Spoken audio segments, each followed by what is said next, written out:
Әдәм баласы көн сайын күзәтүдә. Мисал өчен, телефоннан, телевизордан да, газеттан да без нәрсә эзлибез. Берәүнең күлмәге, икенченең йорты, өченченең бизнесы. Социаль челтәрләрдәге танышларның, карый-карый инде туган кебек булып беткән йолдызларның шәхси тормышы шул кадәр кызыктыргыч ки, аны караганнан соң ул хакта бүтәннәргә дә җиткерәсе. Димәк, гайбәт сатасы. Алай гына түгел, үзеңдә дә булдырасы килә. Димәк, көнчелек белән хөсетлек туа. Нишләп аныкы бар, ә минеке юк? Ничек ул шулай булдыра, ә мин юк? Шулай уйлап, төшенкелеккә бирелгәнебез дә бар бит. Хәзер эшләү заманы түгел, эшлим дип сөйләү заманы ахрысы. Һәм ул безне булганыннан канәгать булудан, шөкер кылудан аера төсле. Рабил хәзрәт, саламу алейкум ва рахматуллахи ва баракатух. Ва алейкум ассалам ва рахматуллахи ва баракатух. Рабил хәзрәт, күрешкәндә сорауга торган икенче сораумда бирим инде, хәлләрегез ничек? Әлхәмдүлиллә, Аллаһка шөкер. Әлхәмдүлиллә. Мусульман буларак, әлхәмдүлиллә дип әйтәбез. Чөнки бу әлхәмдүлиллә дигән сүз ул бик тирән мәгънәле сүз. Шуңар пәйгамбәрбез әйтте, әгәр дә адәм баласы ризык капса һәм әлхәмдүлиллә дип әйтсә, Аллаһ Тәгаланы аннан разый булыр ди. Ишемлек ишсә һәм әлхәмдүлиллә дип әйтсә, Аллаһ Тәгаланнан разый булыр дип әйтә. Ягъни Аллаһ Тәгала ярата, кайчан бәндә әлхәмдүлиллә дип әйтә.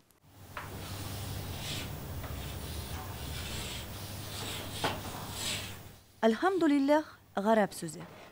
Мөхәммәдия мәдрәсәсенең гарәп теле мөгаллиме Ландыш Ибраһимова аның язылышын сыйныф тактасында күрсәтте. Без татарлар гадәттә Аллаһка шөкер дибез. Әлхәмдүлилләһ дип әйтү кемгәдер артык дини булып тоела. Кемдер аны чит телдә сөйләшү кебек кабул итә. Югыйсә әлхәмдүлилләһ ул ничек соравына гына җавап бирми, ә гамәлдә була ала. Безнең сөйләмдә ул әлхәмдүлилләһ һәм Аллаһка шөкер бер-берсен алыштыра ала торган сүзләр булып торалар. Ягъни татар телендә мәгънәсе аларның бер үк.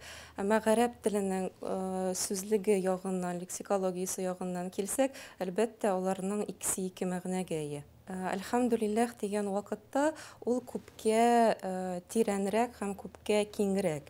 Ягъни әлхәмдүлилләһ дип әйтәм икән, мин шушы мизгелдә Аллаһы Тәгаләне мактыйм да һәм аңа рәхмәтләремне дә җиткерәм. Әгәр дә мин шөкер сүзен кулланам икән инде, ул вакытта димәк мин Аллаһы Тәгаләгә рәхмәтемне, шөкеремне җиткерәм дигәнне аңлата. Ягъни шөкер сүзе ул әлхәмдүлилләһнең бер өлеше булып чыга. Машалла. Әйе, шул менә сез әлхәмдүлилләһ дип яздыгыз, һәм анда Аллаһ сүзенә игътибар итмичә булмый, әйме? Ә шөкер булса, ул әлхәмдүсе генә буламы? Юк, әлхәмдүлилләһнең тагын бер өлеше генә була. Ландыш туташның социаль челтәрдәге сәхифәсенең абунәчесе мин. Һәм аның язмаларын күзәтеп барам. Бүгенге темага алынырга да аның көндәлек игъланнары сәбәпче булды. Эзләнергә мәҗбүр итте. Ул көн сайын Аллаһка бер нәрсә өчен рәхмәт әйтеп, соңыннан әлхәмдүлилләһ дип яза башлады. Моның юкка гына эшләнмәве билгеле иде. Бу ел безнең һәммәбез өчен дә үзенчәлекле ел булды, әйме, яшерен батырын түгел, аның авырлыклары да булды һәм күпчелек очракта без инде кеше табигаты белән шундый итеп яралтылган, ягъни ул минус якларны, тискәре якларны, авыр якларны күрергә тырыша. Һәм мин дә шушы вазгыять вакытында, ягъни үземнең ниндидер шушы минус якларга китүемне күрә башладым. Һәм шул вакытта социаль челтәрләрнең берсендә, ягъни бер блогердан мин күрәм, ул әйтә, мин сезне рәхмәт әйтергә өйрәтәм ди. Рәхмәт әйтергә өйрәтәм һәм шушы рәхмәт әйтергә өйрәткәне өчен ул әле тагын акчада сорый. Һәм шушы мизгелдә мөгаен минем була бит шундый ачыш моментлары, ачыш мизгелләре минем башыма китереп сукты. Тукта, бу турыда бит инде Коръәндә әйтелгән. Ягъни Аллаһы Тәгалә безгә мөрәҗәгать итә. Шөкер итегез. Әгәр дә сез шөкер итәсез икән, мин сезгә арттырып кайтарачакмын. Шөкер итүчеләр аз. Шул аз шөкер итүчеләр дә әле аз шөкер итәләр ди. Һәм минем башыма барып җитте дип әйтимме, йөрәгемә барып җитте дип әйтимме, ансын әйтә алмыйм. Ягъни нинди генә тормыш вазгыяте булса да, нинди генә хәлләрдә без калсак та, безнең Аллаһы Тәгаләгә рәхмәтебезне әйтергә, шөкеребезне әйтергә, әлхәмдүлилләһ дип әйтергә мөмкинчелекләр күп. Аларны без күрә генә белмибез. Дөресрәге, барлыгына күнегелгән. Кояшның көндә чыгуы, күзебезнең яктылыкны күрүе, хәтта борыныбызның исләрне сизүе дә гадәти күренеш. Алар өчен Раббыбызга рәхмәт әйтүне кирәксенмибез.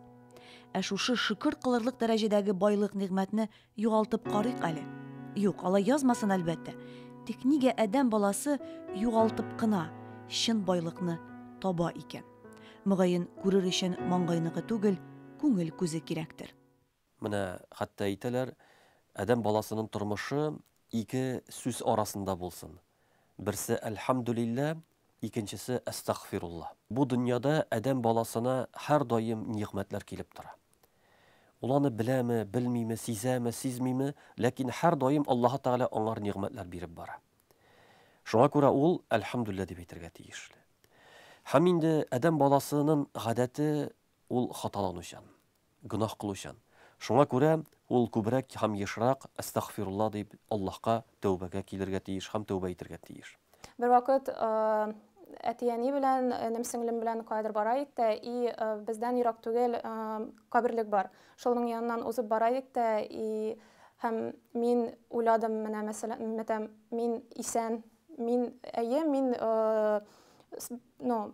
сау сәламәт кеше юк түгел, но бәлки мин исән, ләкин мин исән һәм җир астында яту түгел бит инде ул дип, шулай якын кешеләрем янәшә, алар белән сөйләшәләм, аларны мәсәлән кочаклый алам, әбиләрем, бабайларым бар, әлхәмдүлиллаһ, туганнарым шундый күп, һәм менә шул авариядан соң алар безгә бик нык ярдәм иттеләр, һәм мин аларга һәммәсенә дә шундый рәхмәтле. Һәр бер туганнарга да, туган түгел кешеләр дә шундый күп ярдәм итүчеләр булды. Барысына да бик зур рәхмәт. Гүзәл кардәшебез 11-нче сыйныфта укыганда, аңа 17 яшь булганда, ул гаиләсе белән юл һәлакәтенә эләгә. Аның арка мие җәрәхәтләнә һәм аяклары йөрмәс була. Ул хәзер коляскада хәрәкәтләнергә мәҗбүр. Бу вакыйга Гүзәлнең үзе өчен генә түгел, бар гаиләсенә зур сынау була. Шулай да кыз бала әлеге халәттән дә шөкер кылу дәрәҗәсенә ирешә. Мин хиджабны, яулыкны Китайда булганда кидем. Китайда без Анда дәваландыгызмы әллә сез? Әйе, вот әтияни белән без Китайга беренче тапкыр бардык. Анда дәваланган вакытта яулык кидем. Ләкин шул яулык кигәнчә инде минем, уйлар күп иде. Авыр иде бик каты беренче мәлдә. Вот, и хәтта депрессия булды. Депрессия ул бик авыр. Менә аны бит инде кеше теләп ул халәттә булмый, ул теге ничектер чыдый алмыйча диммесең, шулай үзем дә теләдем шул хәлдән сыгырга, депрессиядан. Вот шуңа күрә дин белән кызыксынып, һәм мин уйлыйм, менә мин аны бер теге братны килгән уйга, шул аварияга эләгү, шул халәткә килеп кенә дингә килергә насып иткән булса, мин бик бәхетле, что менә шундый юл белән булса да мин дингә килүемә. Берәүнең дә күңел капчыгы буш түгел диелгән халык мәкалендә. Адәм баласы каты авыруларны да гаилә бәхетсезлегендә кичерә. Көндәлек тормышта да югалтулар була. Машина ватыла, янгын чыга. Шушы кайгы борчуларны без ничек кабул итәбез? Кешеләрнең миңа карата ничек карарлар икән, нәрсә диярләр икән дип хәзер анда уйлар юк. Үземне кимсетмим, башка кешеләрне ким санамыйм. Гүзәл белән беренче әңгәмәне эфирга биргәннән соң, аңа ярдәм тәкъдим итеп, редакциягә мөрәҗәгать итүчеләр булган иде. Андый кешеләргә ул рәхмәт әйтеп аралашудан баш тартты. Алай гына түгел, Гүзәл коляскадан төшеп, йөреп китү омтылышы аның өчен беренчел түгеллеген әйтте. Нинди генә халәттә дә чын шөкер кылучыны, Аллаһны чын мактаучыны күрәм. Аллаһ Тәгалә бөтен нәрсәгә кудрәтле. Тик менә вакыт уза. Мин, мәсәлән, менә уже 7-нче ел китте, авария эләккән арты, һәм мин жәллим. Беренче шул 2 ел шул депрессиягә бирелеп, шул Узган вакыт буламы инде сезнең өчен? Әйе, зрёкка узган вакыт дип саныйм. Заяга беткән вакыт узган кебек. Һәм мин калган гомремне дә мин белмим, нихәтлек миңа яшәргә калган. Аллаһ Тәгалә генә белә. Тик менә шул гомремне мин зая үткәргәм киләми, хәлдән килгән хәтле, эшли алган хәтле, минем үземә файда китереп, башка кешеләргә файда китереп, шулай Кулланасыгыз килә гомерне. Файдалы матур итеп, үземә ошаганча яшәгем килә. Гүзәл Әлиәкбарова башкаларга файдалы булу юлын сайлаган. Моңа аны коляскага калдырган халәте ярдәм иткәнме? Мөгаен. Хәзер ул Бөтен Россия проектында катнаша. Физик мөмкинлекләрдә шикләнгән кешеләргә коляскада каршылыкларны җиңәргә өйрәтә. Ул башкаларга ярдәм итә. Гәрчә үзе ярдәмгә мохтаҗ кебек тоелса да.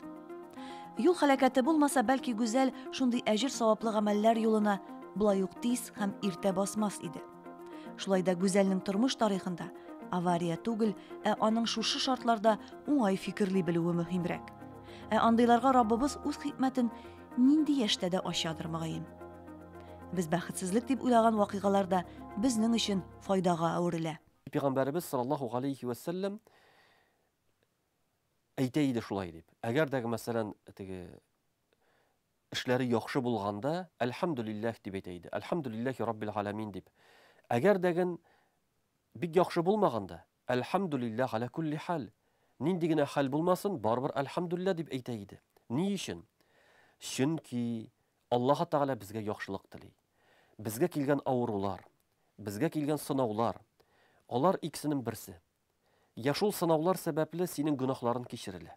Шул гөнаһларың паклана. Яки шул сынаулар сәбәпле синең дәрәҗәләрең арта. Ягъни кыямәт көнендә карасан, шул сәбәпле синең дәрәҗәң артачак. Умар ибн Хаттаб берәүнең "Я Раббым, мине азчылыкны тәшкил иткән кешеләрдән ит" дип дуга кылганын ишеткән. Ул нинди дуга инде бу дип гаҗәпләнгән. Дуга кылучы мөселман халифкә җавап итеп Коръәннән берничә аят китергән. Шөкер өчен гамәлдә булыгыз, ләкин кулларыбыздан шөкер иткәннәр бик аз. Иман китереп изге гамәлләр кылган мөэминнәр зулым итмәсләр, ләкин андый кешеләр аздыр. Һәм тагын шундый иштәлектәге берничә аятны укыган. Умар радиллаһу анху син хаклы дип кардәшебезнең дугасы белән килешкән. 7нче гасырда булган әлеге вакыйга 21нче гасырда да сабак алырдай бит. Без әз шөкер кылабыз. Гәрчә әлхәмдүлиллаһ диярдәй нигъмәтләребез ул чор белән чагыштырганда биниһая күбрәк булса да. Ландыш Ибраһимова моңа ирешүнең үзендә сыналган мисалы белән бүлеште. Нәрсәләрне соң мин исәпкә алам, ничек бу миңа тәэсир итә ала. Һәм шул вакытта мин башладым. Ягъни нәрсәгә мин Аллаһы Тәгаләгә рәхмәт әйтә алам. Мин саный башладым. Коръәндә бар шундый аят, мәгънәсен генә китерәм. Әгәр дә сез Аллаһ Тәгаләнең нигъмәтләрен саный башласагыз, сез аларны санап бетерә алмаячаксыз ди.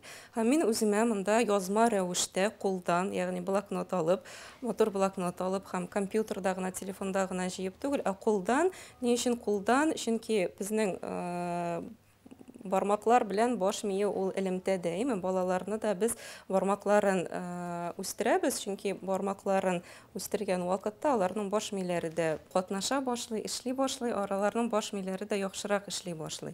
Шуңа күрә мин һәрбер хәрефне язган вакытта, димәк, мин инде баш миемә дә җиткерергә тырыштым. Димәк, бу практика вакытында мин нәрсә эшләдем? Димәк, әлхәмдүлиллаһ. Нәрсә өчен? Мин бүгенге көндә сау сәламәт, әйме? Бүгенге көндә әлхәмдүлиллаһ, я Раббым, димәк, сиңа мең шөкерләр, күзем күрә, бер тавышлар ишетәм, бармакларым эшли, аяк кулым исән сау, якыннарым янымда, ягъни безнең күгебез тыныч, әйме? Сулар һавабыз бар, ашарга ризыгыбыз һәм эчәргә чиста суыбыз бар. Һәм менә шуларның һәрберсен мин саный башладым, анда хайран гына пункт җыелды, һәм мин чынлап та ул һәрбер пунктны язгачтан минем инде кәефем күтәрелә, һәм чынлап та мин бит никадәр бай кеше икәнлегемне аңлый башладым. Әлхәмдүлиллаһның галимнәр әйттеләр, рәхмәт сүзен әйткәндә, анда бәйле 4 әйбер бар диләр. Галимнәр әйттеләр, иң беренче, бу ниғмәт Аллаһтан икәнен күңел белән тану. Икенче, тел белән әлхәмдүлиллаһ дип Аллаһка мактау әйтү. Өченче, шуны башкаларга да әйтү, мәсәлән, ирештирү, бу бит ниғмәт Аллаһтан икәнен әйтү һәм Аллаһ биргән ниғмәтне аңар итагатьлектә куллану. Аллаһ биргән әгъзаларны дөрес итеп куллану, ягъни син иртәнге намазны укыйсың. Әлхәмдүлиллаһ, менә мин исән сау тордым, тәһарәт аласың һәм иртәнге намазны укыйсың. Менә шушында бу инде чын камил шөкер була. Шөкерле һәм зикрле булуның икенче ягы тискәресе, шөкерсезлек һәм Раббыбызга рәхмәтсез булу. Уйлап карыйк әле, һәрберебезнең шәхси тормышында кайсысы күбрәк? Зарланып көн күрүме, әллә әлхамдулиллаһны әйтеп кенә түгел, яшәп тә күрсәтүме? Кызганыч, гамәлләребез тормышыбызда ачык чагыла. Югыйсә, Коръәнгә иярәсе генә дә бит.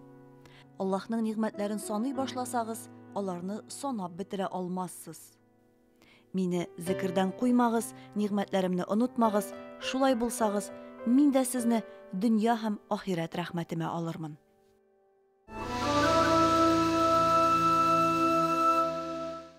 أعوذ بالله من الشيطان الرجيم بسم الله الرحمن الرحيم الحمد لله والصلاة والسلام على رسول الله Muhtaram gaziz kardeşlerim, mübarek bolsun cümğa günlerimiz. Esselamu aleyküm ve rahmetullahi ve berekatuhu. Allah subhanahu ve teala Kur'an'da ayta Bismillahirrahmanirrahim. İnne hâzel Kur'ana yehdi lilleti hiye akvam. Yani bu Kur'an-ı Kerim hakikatte halklar için hidayettir dedi. Hidayet diyen söz ol hak yolunu ko'rsatuvchi kitaptır. Ve yubeşşirul mu'minînellezîne ya'melûnes salihat. Hamda izgi gamel kıluvchi müminler için ol şatlık dedi. Hem ve ecran kebira hem büyük ecir dedi. Yani şu ayetten bizge anlaşılgançı Kur'an-ı Kerim ol bizge bağıt çıganağı, ol bizim için hidayet çıganağı, müminler için ol şatlık hem büyük ecir biruşi kitaptır. Allah subhanahu ve teala Kur'an'ı türlü isimler bilen atagan. En meşhur isim, bütün kişi bile turgan isim, ol Kur'an ismi. Allah Teala ayta, inne cem'ahu Kur'an dedi. Hakikatte biz bu Kur'an'ı jiyabız dedi. Kur'an degan söz cemaat ko'p o'qilatirgan kitap deb tercüme kılına. İkinci ismi olda bolsa el-kitabu, yani Allah Teala bu Kur'an'ı kitap deb atadı. Hem aytdi özünün kelam şerifinde zalikel kitabu la rayba fi. Hakikatte bu kitapta yani Kur'an'da şik hem şüphe yok Allah'tan indirilgenine dedi. Muhterem aziz kardeşlerim, ni için kitap deb atalgan?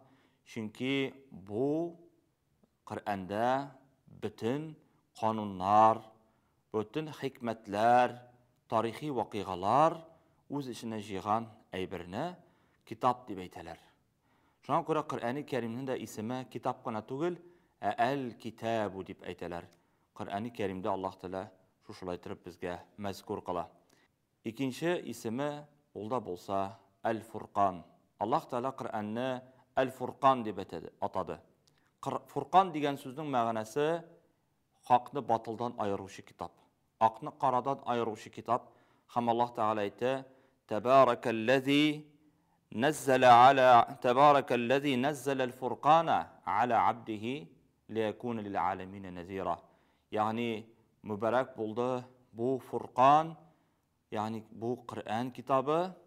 Ol Kur'an'ı Allah Teala özünün mübarek bulgan kılına Muhammed sallallahu aleyhi ve sellem'ge indirgen dedi. Hem bu Furqan yani Kur'an galemlerge lil alemine nezira, nezir bularak yani ündevşi bularak indirilgendir. Elbette Kur'an-ı Kerim'ni anlar için bizge daimi revuşta anın tefsirine hem galimlerinin sözlerine müracaat ettirmek gerek. Kur'an'ı anlar için fiqh ilmi de gerek. Kur'an'ı anlar için tefsir gine tugul, aqida ilmi de gerek. Hem mantık şulay yok, Arap dili ilmi de gerek. Eğer de bu ilimlerini biz bilmesek, biz Kur'an-ı Kerim'ni anlay almayız. Kur'an'ı şu bir Kur'an'ı anlar için köp müfenni öğrenmek gerek cemaat. Bugüne kadar Kur'an-ı Kerim'ni ahırına kadar düşünüp bulmay. Çünkü bu ilahi kitap. Allah subhanahu ve teala bu kitabını zikir deb atadı. Hem aytdi: "İnna nahnu nazzalna zikra ve inna lehu lahafizun." Hakikatte biz bu zikrini yani Kur'an'ı indirdik. Hem kıyamet gününe kadar biz onu saklayacakız. Yani Kur'an'ı bir kimde özgert almay. Kur'an-ı Kerim'nin bir harfi de bir kaşanda özgermeyecek. Kıyamet gününe kadar baracak. Һәм қиямет көненә кадәр бездән соң килгән балалар да, анаклар да укыячак. Һәм иң мөһиме, мөхтәрәм җәмәгать, Аллаһ Тәгалә зикр дип атады ни өчен? وَلَقَدْ يَسَّرْنَا الْقُرْآنَ لِلذِّكْرِ فَهَلْ مِن مُدَّكِرٍ. Хакыйкатта без Коръәнне җиңеләйттек зикр өчен. Ягъни кеше аны даими укырга тиеш дигән сүз. Кеше аның белән гамәл кылырга тиеш дигән сүз. Искә төшерүче, зикр кылучы, Коръәнне укучы булыр микән дип Аллаһ Тәгалә әйтә. Шулай ук, мөхтәрәм газиз кардәшләрем, Аллаһ Тәгалә Коръәни Кәримне маугиза дип атады. Маугиза ул хәерле вәгазчы дигән сүз. Күркәм вәгазчыны маугиза диләр. Һәм дә Аллаһ Тәгалә әйтә: "Я әйюһән нас, эй кешеләр, قد جاءتكم موعظة من ربكم وشفاء." Ягъни без сезгә маугизаны бирдек диде. Маугиза дигән сүз, җәмәгать, ул вәгазләүче Коръәни Кәрим китабы дигән сүз. Коръән ул безнең өчен вәгаз гына түгел, бәлки күңелләребезне шифаландыручы да. Шуңа күрә Коръәннең киләсе исеме шифа дип Аллаһ Тәгалә атады. Коръәнне шифа дип атады. Һәм әйтте: "Вануназзилу минал Qur'ани ма хуа шифа." Без бу Коръәнне индердек сезгә шифа буларак диде. Әгәр дә кеше Коръәни Кәримне даими рәвештә укый икән, Коръәни Кәримне һәр вакытта да аның белән элемтәдә икән, нинди генә авырулар булса да, Аллаһ Тәгалә физик авыруларында, шулай ук рухи авыруларында дәвалый. Без Пәйгамбәрбез саллаллаһу алейһи ва саллямның тормышыннан сахабалар Фатиха сүрәсен укып, эшкереп, дәвалый торган булганнар авыру кешеләрне. Әгәр дә кеше даими рәвештә Коръәнне укып, аның белән гамәл кылып, шушыңа инанса, ышанса, Коръәннән шифа була дип, ул аның шифасын һичшиксез табачак. Һәм Аллаһ Тәгалә әле ул Коръәнне шифадан соң нәрсә диде? Ул рәхмәт диде. Яңа бер исем бирде аңа. Рәхмәт дигән исем. وَنُنَزِّلُ مِنَ الْقُرْآنِ مَا هُوَ شِفَاءٌ. Шифадан соң нәрсә диде? وَرَحْمَةٌ لِلْمُؤْمِنِينَ. Мөэминнәр өчен ул рәхмәт буларак индерелде диде. Һәм дә иң мәшһүр исемнәрнең тагын берсен әйтәсем килә. Ан-Нур. Аллаһ Тәгалә Коръәнне нур дип атады. Хакыйкатта Коръән ул яктылык, ул калебләрне яктырта, ул җаннарны яктырта, ул акылларны яктырта. Һәм әйтә Аллаһ Тәгалә: "Ваттаби'ун нур аллазии унзила ма'ah." Син ияр шушы нурга, ягъни Коръәнгә сиңа индерелгән. Аллаһ Тәгалә шушы сөйләгәннәр белән гамәл кылып, Коръән белән гамәл кылып, Коръән белән яшәп, Аллаһ Тәгалә күңелләребезне нурландырса иде. Һәм әйтәсем килә, Коръән белән яшәгән кеше, көн сайын булса да, аның белән аны укыса да, көн сайын бер әз генә булса да укыса да, бер кайчанда хәсрәт күрмәячәк, бер кайчанда авырлык күрмәячәк. Һәм дә нинди генә проблемалар булса да, Коръәнгә зур игътибар биргәнгә күрә, аны олыглаганга күрә, Аллаһ Тәгалә аның дәрәҗәсен күтәрер. Инде Аллаһ Тәгалә һәрберебезгә дә шушы Коръән белән гамәл кылырга язса иде. Вассаламу алейкум ва рахматуллахи ва баракатуху.